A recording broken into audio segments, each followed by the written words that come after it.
মই ভাবোঁ যে মা ভগৱতীয়ে সকলোকে আশীৰ্বাদ দিব, অসমখন যাতে আমি শান্তিৰে ৰাখিব পাৰোঁ, সকলোৰে পৰিয়ালৰ জীৱনলৈ যাতে শান্তি আহে, সমৃদ্ধি আহে, আৰু আমি যেন এনেধৰণে অসমখনক আগুৱাই লৈ যাব পাৰোঁ।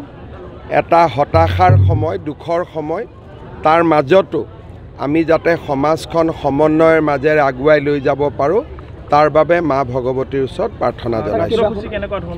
আজি আমাৰ সমষ্টিৰ যিমানখিনি পূজা চাব পাৰোঁ, চাবৰ কাৰণে চেষ্টা কৰিম। পূজা চোৱাতকৈ পূজাত মানুহক বা আমাৰ সকলোকে লগ পোৱা যায়, মানুহৰ লগত ওচৰ চপাৰ এটা সুবিধা পোৱা যায়। সেইকাৰণে মই প্ৰত্যেকবাৰে পূজাত যিমান পাৰোঁ পূজা মণ্ডপ চাবৰ কাৰণে চেষ্টা কৰোঁ।